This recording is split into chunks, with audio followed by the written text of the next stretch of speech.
Сәлеметсіздер ме? Менің каналыма қош келдіңіздер. Каналға тіркеліп лайк басып қолдау білдіріп кетейік.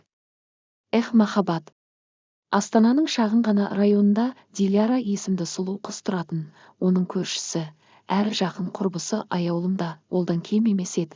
Екеуі бір сыныпта оқитын, жұптары жазылмай жүретін. Биыл 10 сыныпты аяқтады. 11 сыныпқа өтпек.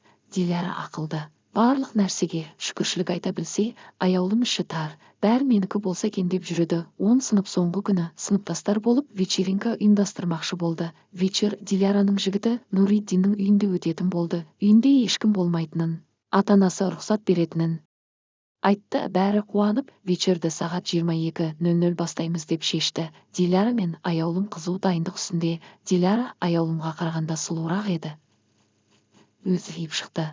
Шашы да бирнасыр. Ал аяулым қара қысқа көйлек киіпті. Тап бір өзінің ниетіндей қысқа шашын алба-жұлба қылып жайып алыпты. Екеуін Нуриддин әкелемін деп уәде берген. Нуриддин күтіп тұр. Аяулым үймен бірінші шығып Нуриддиннің жанына барып: «Аяулым, мен қалай болып тұрмын?» деді. Нуриддин: «Жақсы». Аяулым: «Туф, сен де бір дұрыс жауап беруді білмейсің». Нуриддин: «Диля қайда?» Аяулым: «Мен қайдан білейін?» Сол кезде алтындай болып жарқырап Диляра да шыға келді. Нуриддин Дилярадан көз алар емес. Аяулым қызғанып тұр, Нуриддинді жақсы көретін. Нуриддин: «Диля, сен сондай сұлусың, сүйем сені».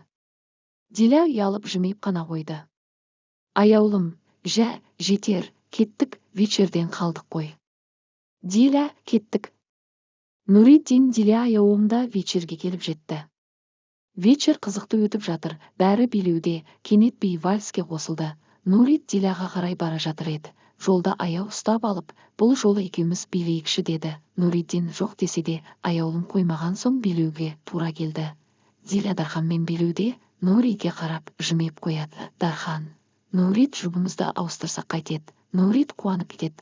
Диля мен Нурид билеуде. Екеуі бір-бірін жібергісі келмейді. Көз алмай қарауда бір-біріне. Аяулым Дарханмен билемей сыртқа шығып кетті. Бәрі торт жеп тамақтанып алған соң отырып әңгімеге көшті. Диля шамалы ауырып тұр. Нурид құлағына сыбырлап айтты. Нурид оны өз бөлмесіне апарып ұйықтап ал деді. Диля ұйқыға кетті. Аяулым бұл сәтті пайдаланып, Нурид екеуіне сусын құйып арақ-шарапқа жоламайтын Нуридтің сусынына 5-6 тамшы тамызып жіберді.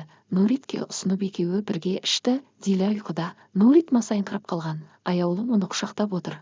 Солай креслода Нурид ұйықтап кетеді. Аяулым бар айласын іске асыру үшін Нурид жанына жатады. Диля оянады. Мұны көріп еш таң қалмайды. Ұйықтап жатқан жерлеріне барып, Нуридтің басын сипап отырады. Нурид оянып кетеді. Жанында аяу жатқанын көріп шошып кетіп Диляға ақталмақшы болғанда, Диля оған: «Мен саған сенемін және сені сүйемін» дейді.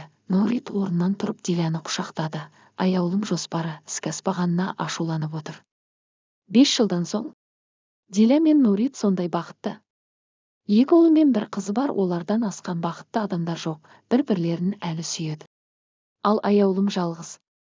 Видеоны соңына дейін қарағаныңыз үшін үлкен рахмет. Келесі кездескенше сау болыңыздар.